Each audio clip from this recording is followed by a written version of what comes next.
Existen solo tres tipos de personas en el mundo, según las Sagradas Escrituras. Y esas personas son, a saber, el hombre natural, el cristiano espiritual y el cristiano carnal. Y la voluntad de Dios es que las personas lleguemos a ser creyentes espirituales. Pero para eso debemos crecer, ¿cierto? Alcanzar la madurez espiritual. Y ese es el propósito de Dios con nosotros aquí en la tierra. Ese es uno de los propósitos por los cuales Dios nos creó y nos hizo creyentes. Que lleguemos a ser cristianos maduros espiritualmente. Así que mire a su hermano y dígale, madure.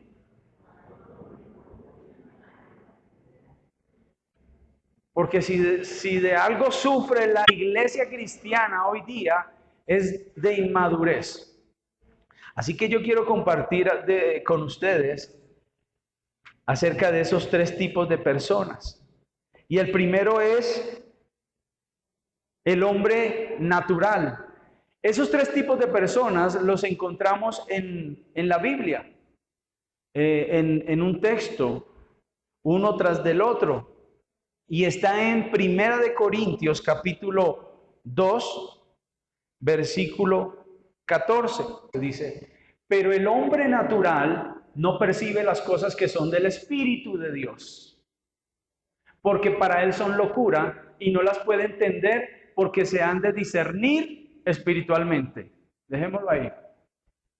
Ahí está hablando de la primera categoría. Cuando terminemos este mensaje, usted dirá, yo pertenezco a esta categoría o a esta otra, ¿cierto? Y aquí está la primera categoría, el hombre natural. El hombre natural es la persona que no tiene a Dios, que no se ha convertido, que no es creyente. Tal vez tiene una idea de un ser superior, de Dios, pero no se ha convertido a Dios. Y dice las Escrituras que él no puede percibir, entender las cosas de Dios, porque las cosas de Dios tienen que discernirse espiritualmente. Y habla de que es el hombre natural. Esta palabra natural viene del griego sujikos, y da la idea de alguien que es gobernado solamente por su ambiente, por sus instintos naturales o animales. Así que esta persona es incapaz de entender las cosas de Dios porque el Espíritu Santo o el Espíritu de Dios no mora en ellos. Así que cuando usted entable una conversación con una persona que no tiene a Dios y esa persona le diga a usted, no, es que yo no entiendo, le está diciendo toda la verdad. Porque las cosas de Dios se han de entender y percibir espiritualmente. Por más inteligente que sea el hombre o la mujer natural, que no tiene el Espíritu de Dios, las cosas de Dios le van a parecer una locura.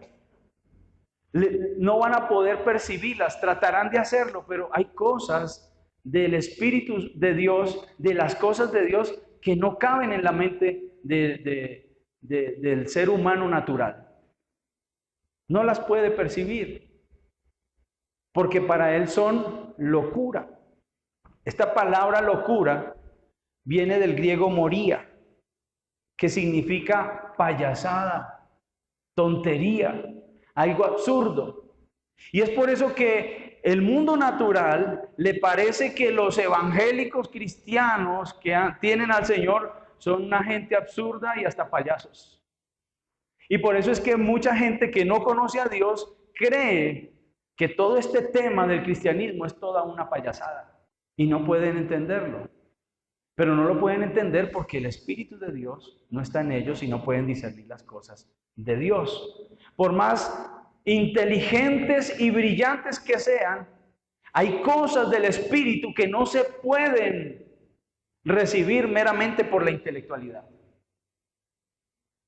Por ejemplo, ¿cómo explicar que para ser prosperados es más bienaventurado dar que recibir? Eso no tiene asidero en la razón y en la inteligencia de un ser humano natural, ¿cierto? ¿Cómo entender cosas como si alguien me da en la mejilla, yo debo ponerle la otra? ¿Cómo entender eso? ¿Cierto? Entonces, muchas cosas que pertenecen al Espíritu de Dios, que pertenecen a la vida espiritual de Dios, el hombre natural no las puede entender. Es más, el hombre natural puede tener amigos espirituales, puede tener amigos cristianos, tener un buen trato con ellos, hasta tener buenas relaciones, pero no podrán entender las cosas de Dios. Ese es el hombre natural, que no tiene a Dios, que no se ha convertido, que no ha salvado su alma en Cristo Jesús. Y el versículo 15 habla de la siguiente categoría. En cambio, versículo 15, en cambio, el hombre espiritual juzga todas las cosas, pero él no es juzgado de nadie. Versículo 16. Porque ¿quién conoció la mente del Señor? ¿Quién le instruirá? Mas nosotros tenemos la mente de Cristo. Y en esta categoría quiero detenerme un poquito más y profundizar un poquito más. Ya tenemos la categoría del hombre natural. Para él las cosas de Dios son una payasada, es algo absurdo, es una tontería. Pero para el espiritual, en cambio el hombre espiritual juzga todas las cosas. Aquí la palabra juzgar viene de una raíz del griego que habla de comprender, de conocer, de entender las cosas de Dios. No se trata de alguien que se sienta en un trono y empieza a juzgar, usted sí, usted no, usted sí, usted no. Usted es de Dios, usted no. No está hablando de ese tipo de juicio. Está hablando de que el hombre espiritual puede conocer las cosas de Dios, los diseños de Dios, los conceptos espirituales de Dios. Los puede entender y los puede vivir. Entonces, el cristiano espiritual comprende todas las cosas, pero por ser espiritual, él no es comprendido por los demás. ¿Sí me hago entender? Una persona espiritual es capaz de entender a todas las personas, pero no todas las personas pueden entender al hombre espiritual. Y cuando hablamos de ser jueces, yo creo firmemente que Dios anhela que sus hijos sean espirituales y que restauren esa unción, esa presencia de Dios en sus vidas como jueces. Personas capaces de discernir los diseños de Dios, capaces de entender el propósito y la voluntad de Dios. ¿Cuántos anhelan eso? ¿Cuántos anhelan conocer misterios? Y aquí yo quiero que nos devolvamos, porque el que está hablando aquí es un hombre espiritual. Es el gran apóstol Pablo. Y está orando y le está enseñando. El apóstol Pablo le enseña a la iglesia las profundidades y las riquezas a las que Dios nos ha llamado a nosotros como cristianos. Dios nos ha llamado a ser espirituales. Y quiero que leamos el texto, porque el texto predica por sí solo. Estamos en Primera de Corintios capítulo 2 y nos devolvemos al versículo 6 hasta el versículo 13. Sin embargo, dice el apóstol, hablamos sabiduría entre los que han alcanzado madurez. Y sabiduría no de este siglo, ni de los príncipes de este siglo, que perecen. La inteligencia humana, la sabiduría humana.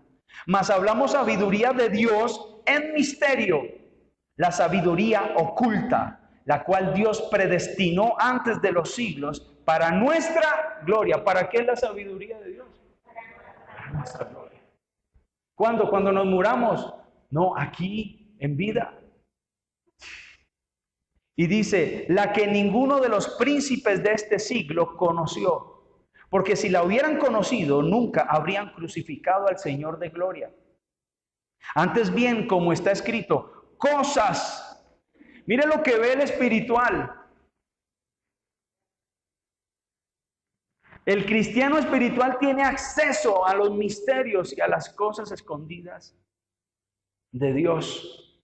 Y son dadas para los espirituales. No para los naturales ni para la otra categoría que les voy a hablar ahora. ¿Es para quién? Para los espirituales. Antes bien, versículo 9, como está escrito, cosas que ojo no vio, ni oído oyó, ni han subido en corazón de hombre, son las que Dios ha preparado para los que le aman. ¿Cuándo va a ser eso? Cuando seas espiritual, punto. Lo digo por experiencia propia. Cuando uno es espiritual, se abren los cielos, se abren los ojos, se abre el entendimiento. Tú vas a leer la palabra de Dios con una sabiduría impresionante y vas a empezar a relacionar las cosas. Y las cosas de Dios serán iluminadas a nuestra mente. Y sigue diciendo, pero Dios nos la reveló a nosotros por el Espíritu Santo. Porque el Espíritu todo lo escudriña, aún lo profundo de Dios. Porque ¿quién de los hombres sabe las cosas del hombre, sino el Espíritu del hombre que está en él? Así tampoco nadie conoció las cosas de Dios, sino el Espíritu de Dios. Y nosotros no hemos recibido el Espíritu del mundo, sino el Espíritu que proviene de Dios, para que sepamos lo que Dios nos ha concedido. Y versículo 13, lo cual también hablamos, no con palabras enseñadas por sabiduría humana, sino con las que enseña el Espíritu, acomodando lo espiritual a lo espiritual. Cuando una persona está en el secreto con Dios y es espiritual, Dios revela diseños de Dios. Y Dios nos ha venido transformando como individuos y como comunidad. Amén. Y Dios quiere que dejemos de ser una iglesia tan física, tan bonita, porque lo somos, una iglesia tan natural, ¿cierto? A que lleguemos a ser una iglesia espiritual, altamente espiritual. Y cuando pienso que el hombre espiritual juzga, comprende todas las cosas de Dios, comprende el propósito, la voluntad de Dios, los diseños de Dios, esto me lleva al Antiguo Testamento o a la historia del pueblo de Israel, de cómo Dios gobernó. ¿Ustedes sabían que Dios gobernó a su pueblo? Él fue el presidente de su pueblo aquí en la tierra, en el tiempo de Josué. A ver, yo los ubico o nos ubicamos porque ustedes también conocen la historia. Dios crea al hombre, Adán y Eva. La gente empieza a pervertirse. Ese pecado llega al trono de Dios. Dios no está dispuesto. Viene el diluvio, el tiempo de Noé. Después de Noé, tiempo después aparece Abraham, ¿cierto? De Abraham sale Isaac. De Isaac sale Jacob, al que Dios le cambia el nombre por Israel. De Israel nacen 12 hijos, los cuales se convierten en 12 tribus, los cuales se fortalecen y se convierten en un pueblo grande bajo el yugo de los egipcios. Durante 400 años, allí hay un pueblo que se ha fortalecido y les ponían cargas pesadas porque era un pueblo grande. Entonces Dios envía ¿a quién? A Moisés para libertarlo. Lo liberta.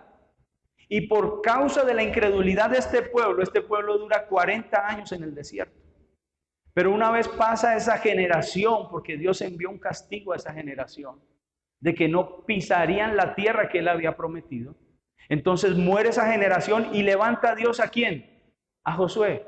¿Cuántos están conmigo en la historia? A partir de ahí empieza un gobierno teocrático. Es decir, Dios es el que gobierna. Y por el gobierno de Dios, este pueblo tuvo unas conquistas impresionantes, extraordinarias, locas, absurdas a la razón del ser humano, porque era Dios ganando las victorias, las batallas por ellos. ¿Sí o no? Y fue el tiempo de la edad de oro del pueblo de Israel. Entonces, cuando muere Josué, comienza Dios a gobernar en su pueblo a través de jueces. ¿A través de quién? jueces. El hombre espiritual es un juez.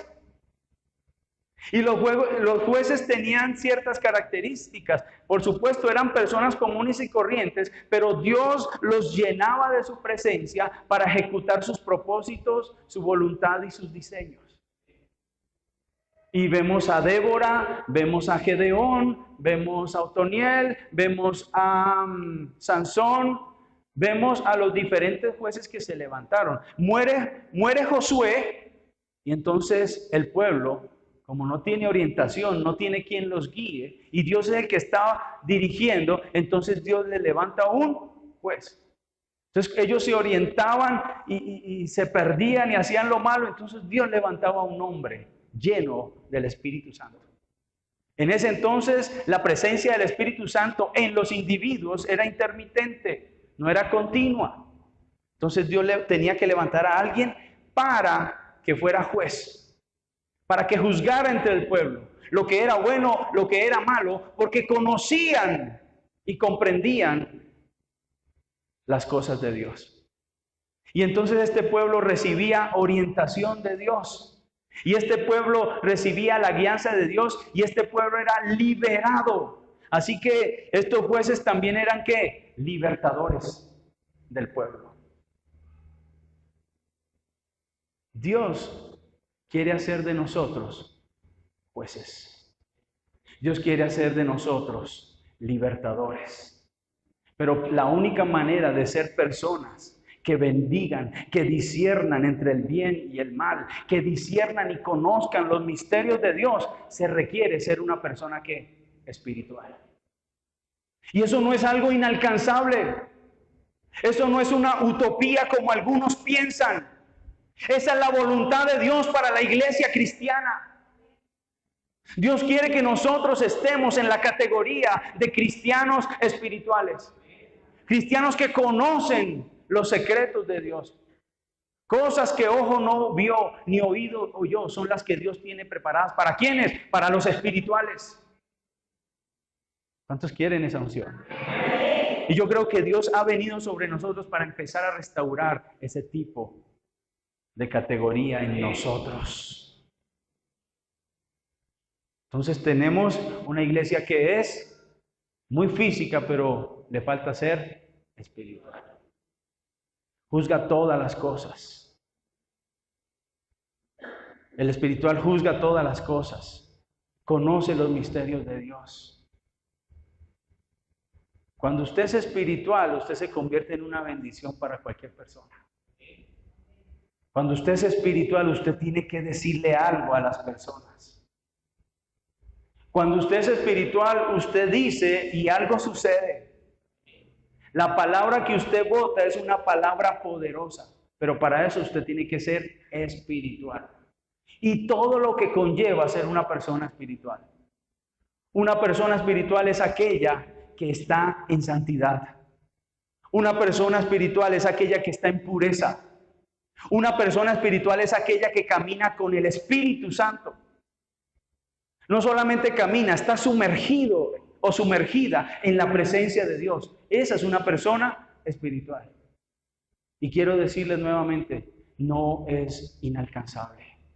El que está hablando allí es el apóstol Pablo.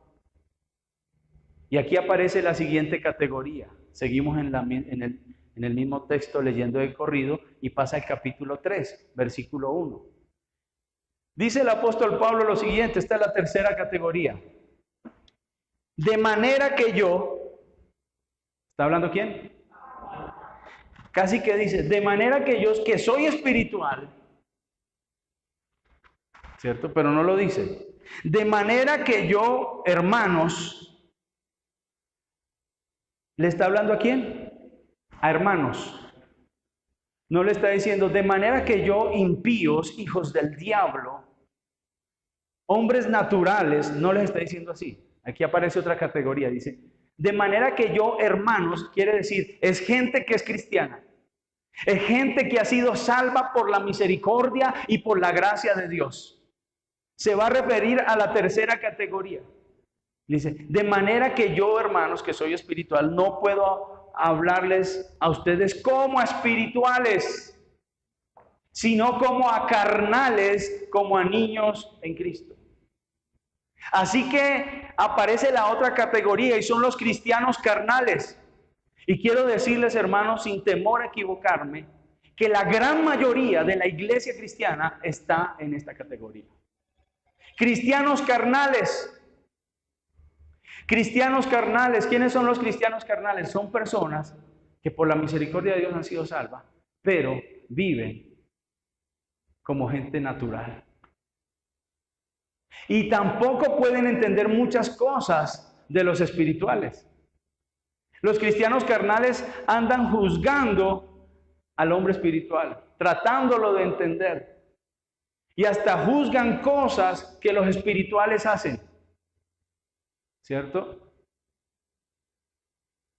Esta categoría es una categoría, pues, rara. ¿Cómo? Tibia, rara. Es un cristiano, pero que es un cristiano que anda en derrota. Es un cristiano que anda en ruina. Es un cristiano que anda como Dios no quiere que ande. Que vive de las migajas que caen de la mesa. Siempre la misericordia de Dios va a ser necesaria en nuestras vidas, pero ese cristiano solo vive de la misericordia de Dios. Por supuesto que nosotros siempre dependemos de la misericordia de Dios.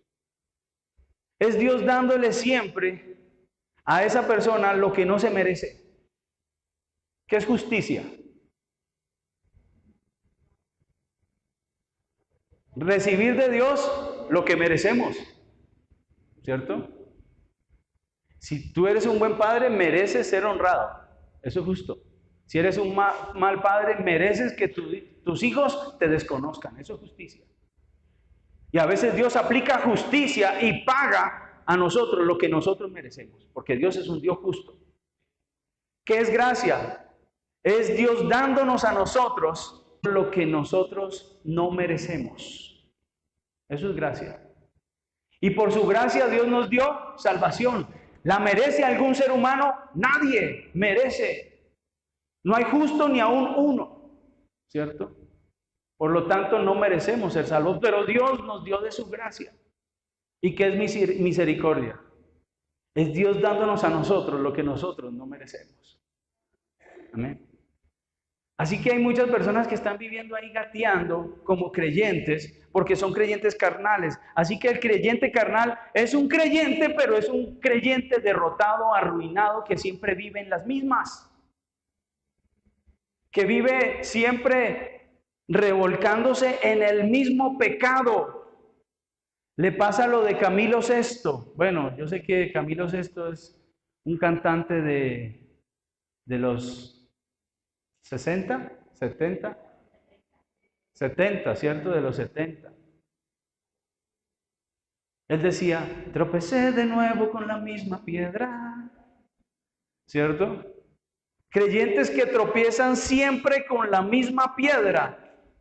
¿Por qué? Porque no son espirituales.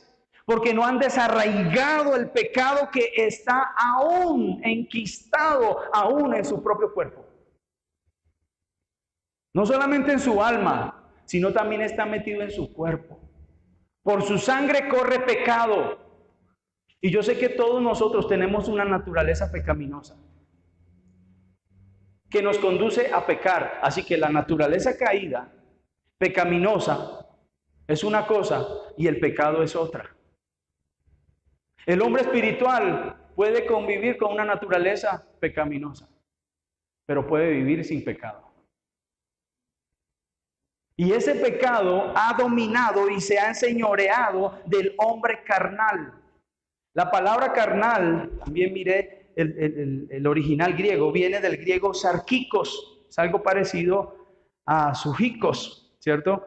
Pero el carnal es alguien que conoció o que conoce la salvación de Dios, pero es una persona mundana, débil, frágil, imperfecta. Esa es la idea del original griego. Es una persona que anda entonces como derrotada, subyugada por el mismo pecado de toda la vida. Porque no ha sido libre, por lo tanto vive en ¿qué? En miseria. vive mal. No puede vivir en los diseños de Dios. En cuanto a su salud, no puede vivir en los diseños de Dios. En cuanto a su economía, vive derrotado, porque no vive en los diseños de Dios, porque no es espiritual. Así que encontramos una persona que tiene un estilo de vida, pues a mi concepto, muy triste, a mi parecer muy triste. Es una persona que vive derrotada. Pero también es una persona que depende de otros. El cristiano carnal, no espiritual, depende de otros. Mire lo que dice el versículo 2. El 1 dice, porque yo, hermanos, no pude hablarles como espirituales, sino como carnales, como a niños en Cristo. Y dice el versículo 2, os di a beber leche y no vianda, porque aún no erais capaces, ni sois capaces todavía. Son como niños. Bebés que dependen de la madre, bebés que dependen de la leche materna. Por supuesto que un bebé tiene que alimentarse. Y mire, no hay nada de malo con ser bebé. No hay nada de malo con ser un niño espiritual. Lo malo con ser bebé, porque por algún lado tenemos que empezar. Nadie llega a los pies del Señor siendo un adulto espiritual. Pero el problema con ser un niño espiritual es quedarse en esa etapa y que pasen los años y los niños sigan pidiendo leche y sigan dependiendo de su mamá, sigan dependiendo del líder, sigan dependiendo del pastor, cuando deberían estar dependiendo directamente del Espíritu de Dios y de su palabra. Amén.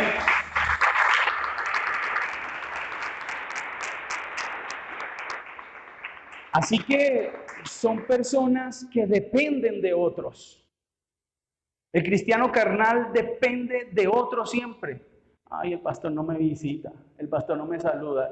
Hermanos, listo, está bien. Yo le acepto eso para los bebés espirituales. Pero que usted me venga a decir con 20 años de cristiano y que se esté lamentando por lo mismo, hermanos, usted es un cristiano carnal. Y le tengo que decir, madure. Mira a su hermano y dígale, madure. De verdad, hay gente que lleva años en el Evangelio y esperando que lo visiten cuando deberían estar visitando. Están esperando que vayan y le oren a la casa cuando deberían estar yendo a las casas a orar y a bendecir, siendo jueces, siendo gente espiritual que bendice y liberta a otros. Pero ahí están pegados de eso, de la pucheca. Y que no me visitan. Es que, hermanos, maduremos. Por favor, maduremos.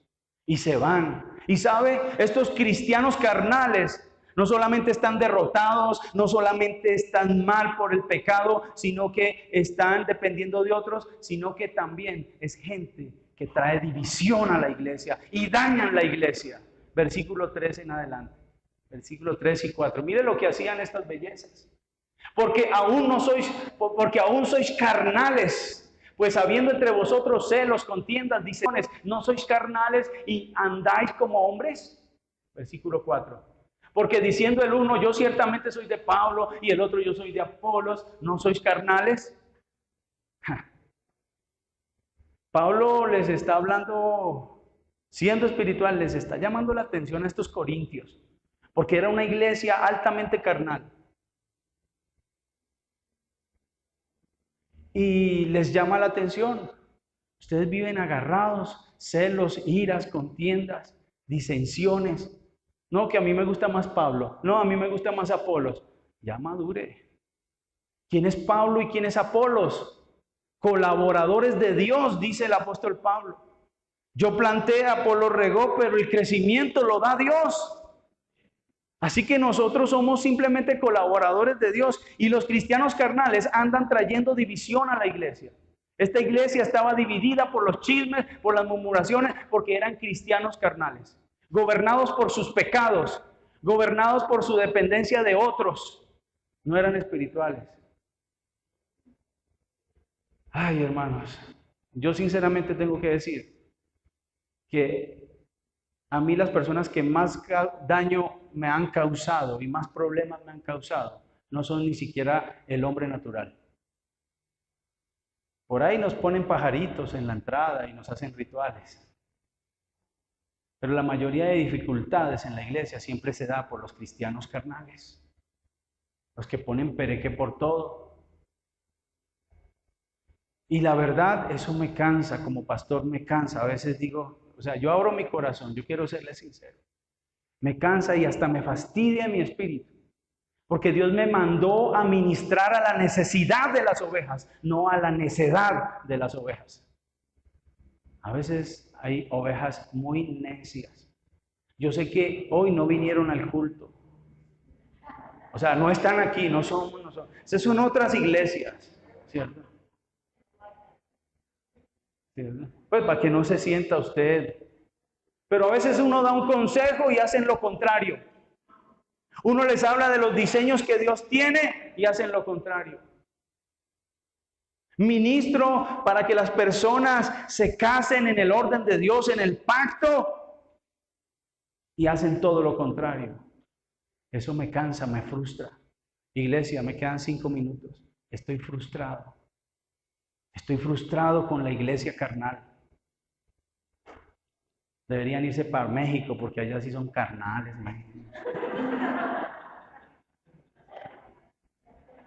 Una iglesia carnal, ¿cierto? Pero me frustra. Pero Dios es un Dios de procesos. Y yo le doy gracias a Dios por eso. Y yo quiero darle buenas noticias. Dios está con nosotros para mudarnos y dejar de ser una iglesia carnal a ser una iglesia espiritual. Una iglesia como los jueces, que traían libertad, que juzgaban, que entendían los propósitos de Dios, que entendían para qué estaban en la tierra y Dios cumplía sus propósitos en ellos. Yo sé que algunos ya están pensando en Sansón, no, pero es que Sansón era una vida. No, estoy hablando de esa unción de juez, porque finalmente Dios cumplía su propósito a través de hombres, así ellos no entendían. Pero Dios quiere restaurar esa unción de jueces sobre nosotros. Pero para eso necesita que seamos espirituales y salgamos de la carnalidad, que dejemos de estar derrotados, que dejemos de estar dependiendo de otros, que dejemos de traer división, murmuración que daña y ser espirituales. Yo sueño con una iglesia donde la gloria y la unción del Espíritu Santo que nos da para juzgar todas las cosas, comprender las cosas de Dios, sea una iglesia que salga del servicio y entre semana sea cotidiano de que vayan y visiten a alguien y que cuando oren por un enfermo se sane. Eso no lo hace una iglesia espiritual. No entiendo por qué esa unción de sanidad tiene que estar enfocada en un solo hombre. ¿Y por qué a veces en la iglesia la sanidad la tiene el pastor? Vamos donde el pastor. No, la sanidad está dispuesta para la iglesia. La unción de sanidad, los dones es para todos. ¿Por qué tiene que estar centralizada en el ministro que Dios puso ahí? Yo creo que Dios tiene eso para todos nosotros. Yo creo que Dios tiene al alcance eso para nosotros y Dios nos va a sacar de ser una iglesia tan natural, tan carnal, a ser una iglesia espiritual. Y le tengo buenas noticias, pero no serán hoy que se las voy a dar. Pero a veces estamos allá tropezando en esa vida carnal porque no hemos desarraigado raíces de iniquidad que están metidas en nuestro cuerpo. Y por experiencia sé que cuando cortamos de raíz con el pecado, salimos de ser carnales a ser altamente espirituales. ¿Qué nos puede liberar de eso? El perdón de pecados. Obviamente, ¿qué nos puede liberar de eso? Primeramente, la presencia de Dios. Porque la presencia de Dios es suficiente. La santidad de Dios disipa las tinieblas, el pecado rompe las ligaduras de impiedad dentro de nosotros, pero para eso debemos estar metidos y sumergidos siempre en su presencia. Tuvimos un periodo de 40 días y sentí que la gente hizo, descansamos. Y se siente el bajón en la asistencia. Yo quiero ser optimista y pensar que usted está orando fervientemente en su casa. Quiero ser optimista. Pero la verdad, a veces lo dudo. Pero bueno, ahí sí, cada quien. Pero Dios nos llama a vivir a diario en su presencia, a meternos en su presencia. Entonces, cuando estoy en la presencia de Dios, puedo pedir perdón a Dios. Perdona mis pecados. Pero no solamente perdóname, Señor, libérame de esto que me impulsa, que me condiciona. Hay personas que están viciadas a un pecado, como dice el apóstol Pablo. Eso se puede cortar. ¿De qué nos hizo libres Dios? De la muerte y del pecado. Y Pablo le decía a los Gálatas que se habían devuelto, les decía, manténganse firmes con la libertad que Cristo nos hizo libres. O sea, Dios nos hizo libres del pecado, pero los cristianos carnales no han sido libres del pecado. ¿Sí escucharon eso? Los cristianos carnales todavía no han sido libres de su pecado, aunque Cristo murió por todos sus pecados y son salvos. Sí, amén. Por gracia. Pero siguen deleitándose en el pecado. Así que Dios quiere que cortemos, primeramente en su presencia, después a través del perdón, del arrepentimiento, y también de tomar autoridad y decirle, Señor, saca esto de mí, saca esto de mí. Y vamos a ver resultados tremendos. Yo creo, iglesia, que la iglesia de Jesucristo necesita arrepentirse de ser tan carnal. Necesita arrepentirse de vivir en derrota. Necesita arrepentirse de no conocer los diseños de Dios. Necesita arrepentirse de estar creando divisiones, de hablar, de hacer cosas que no están en la voluntad de Dios. Oremos. Señor, te damos gracias esta mañana. Tu palabra es contundente. Tu palabra es viva, es eficaz. Tu palabra nos desafía. Tu palabra nos exhorta. Tu palabra, Señor, también nos da esperanza. Tu palabra nos inquieta. Gracias por tu palabra.